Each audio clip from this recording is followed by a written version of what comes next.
what I like to be?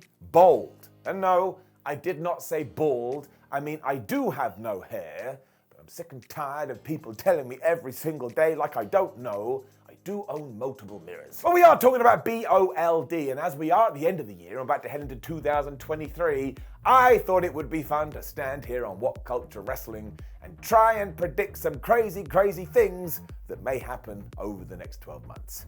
Make sure you do it down there in the comments too.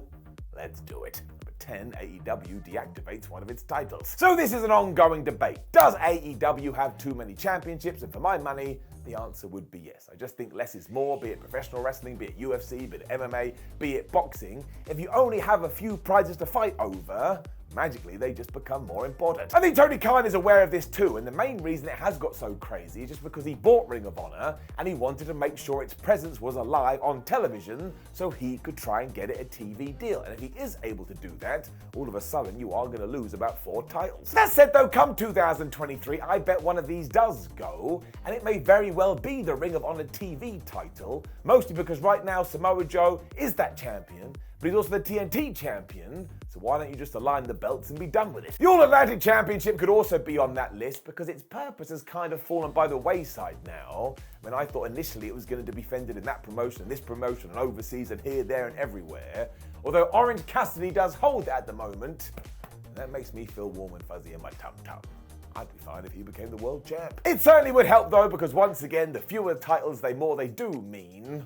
So let's just say in 2023, AEW is going to cut one off. Number 9, a notable promotion shuts down. Now, we shouldn't make predictions like this. Unless you're crazy, it's never going to be nice. When you do look at the wrestling landscape going forward, it is so damn competitive and it's so damn hard, you just have to figure that not everyone's going to be able to survive. Unless you've got infinite supplies of money, you are going to struggle a little bit. And even AEW's ratings have been going down a little bit recently, and they are without doubt the second biggest promotion in the West.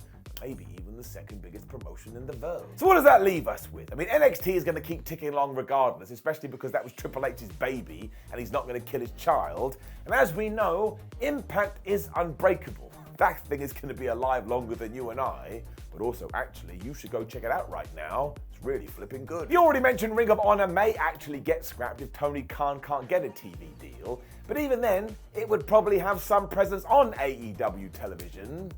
It's not actually going to go away for good. At the moment, it doesn't exist anyway. Therefore, if somebody is going to falter and somebody is going to fail, it's probably going to be the NWA, as much as that breaks my heart. But recently, all the controversy with Nick Aldis did raise some eyebrows, because that dude was so dedicated to the cause, and if he thinks something's wrong with it, well, something may be wrong with it. Hopefully they can find their way, because it is a wonderful niche. When you do search your feelings and you search your tum-tum, may not be so great. Number 8, Eddie Kingston wins the big one. So a few years ago, I said by 2022, Orange Cassidy would be the world champion. Now, I missed a little bit because he's the All-Atlantic champion instead, but that still makes me damn happy. Someone else that falls into a category like this is none other than Eddie Kingston. I mean, here was a guy that was often told you're never even going to make it to a main company, and now he is in AEW, and not only is he smashing it, everybody flubbing loves him. Given this constant momentum too, why can't we come up with some kind of story in 2023 when he does indeed climb that ladder and win the AEW World title? Like, imagine he dethroned somebody like MJF. That would be one of the all-time wrestling moments, because every single person in that crowd would lose their mind and water would come out their eyes. I mean, just go and read the article he did for the Players Tribune or hear any single interview he's ever done.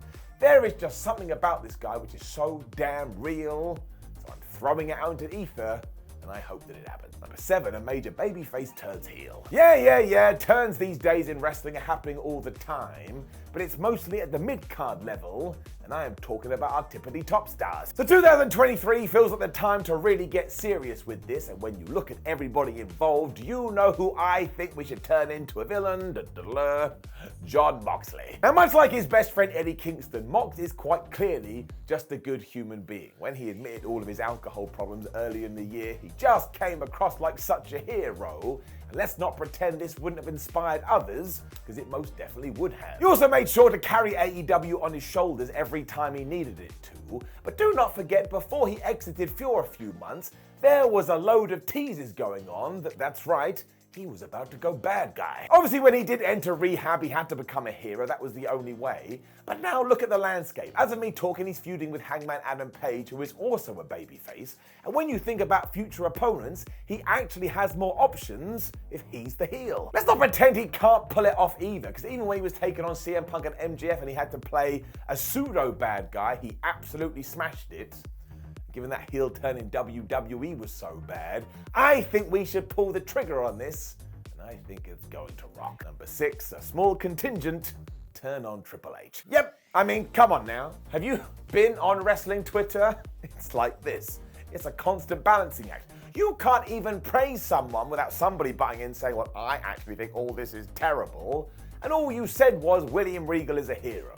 Yep, that happened to me recently. And so far, I think Triple H has done a stellar job, which does seem to be the major consensus. I mean, he has taken the show and he's made it his own. But by the time we do get into 2023, he is going to be doing this for a long old time. Eventually, he is going to drop the ball because he is a human being. And I promise you, at that point, the Sharks are gonna strike. I mean, it happened to Tony Khan, it happened to Vince McMahon post the Attitude Era, it happened to Eric Bischoff pretty much ever since 1999. This is just the path you walk as a promoter, and I cannot imagine going through an entire 12-month period without there being some controversy. It's gonna happen. And it will pass too, because these things always come in fits and spurts, but at the moment, it's mostly praise for the game.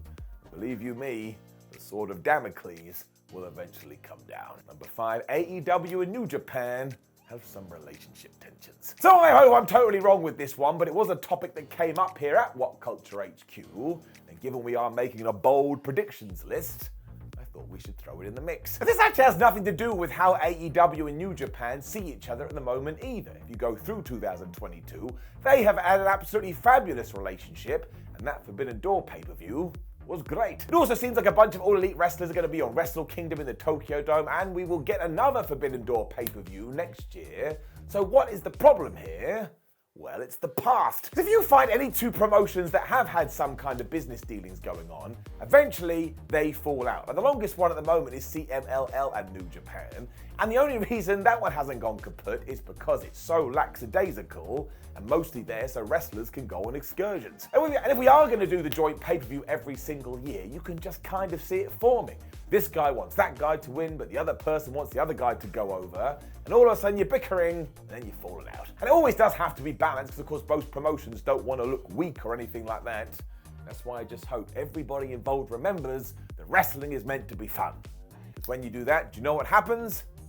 Wrestling is fun. Number 4, Vince McMahon is inducted into the Hall of Fame. I mean, if it's not 2023, it'll be 2024, and if it's not 2024, it'll be 2025.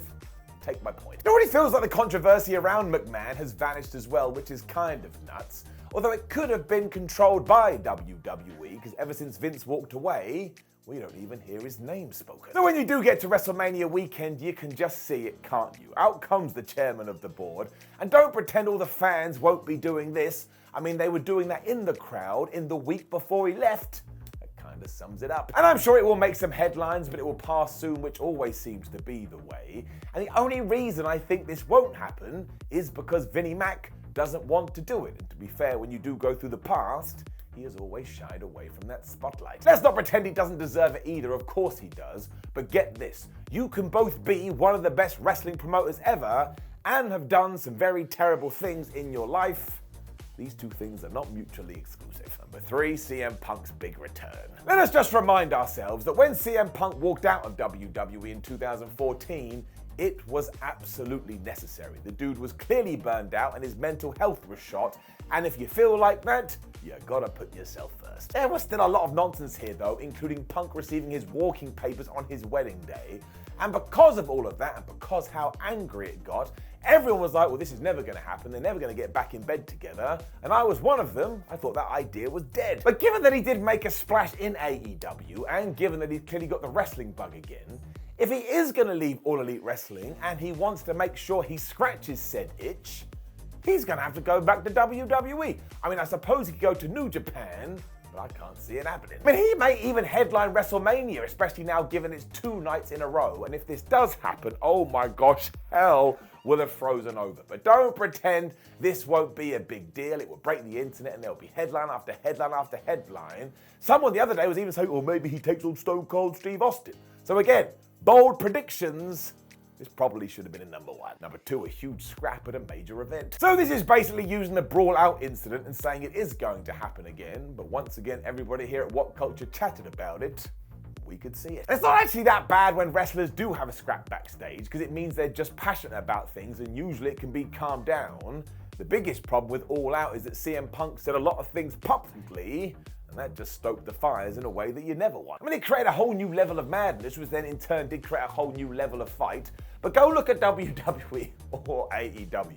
There are still people prodding the bear, so yeah, maybe we get around too. I mean, be it Sammy Guevara or Andrade or Kevin Owens and Roman Reigns, there is so much going on behind the scenes, and given that you do have 2 viable companies that would be desperate for the other person's star, I imagine a lot of them walk around like, I'm going to do whatever I want. I mean, just head on to social media too and have a quick look. There are so many subtweets and there are so many people trying to wind the other people up. And in an environment like sports entertainment, eventually it can go kapow. So I truly hope I'm wrong about this one, because I don't think it held before. But you can see it, can't you? But 1, Bray Wyatt gets repackaged again. So I disagree with this one, because I have a feeling that finally, Bray Wyatt's creativity has been packaged in a better way. We've planned out a long-time story, and we're just going to enjoy it until its natural conclusion. As we're talking, we don't know much about Uncle Howdy Ever, so we have a bunch of questions and not enough answers.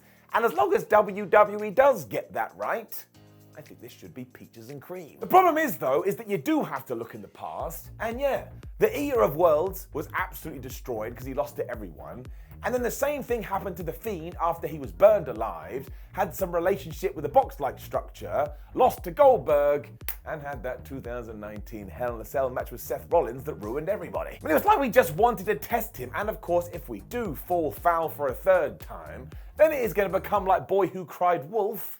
I honestly don't know what we would do next. I mean, there's only so many times you can fall flat on your face where the fans start going, man, I don't even care anymore.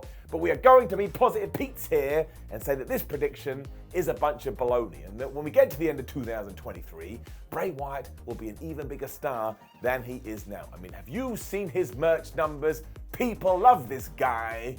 I think that's great. So, any other bold predictions for 2023? Make sure you let us know in the comments below, and don't forget to like the video, share the video, and subscribe. Then head to whatculture.com where you can read some articles. Make sure you can follow us on social media, What Culture WWE and Simon Miller 316. We've got loads of videos. We've got list videos, we've got news videos, we've got review videos. Watch them. My name is Simon What Culture. Thank you very much for joining me as always. Know that my heart beats for you and you alone, and me. Otherwise, I'll die. See you soon.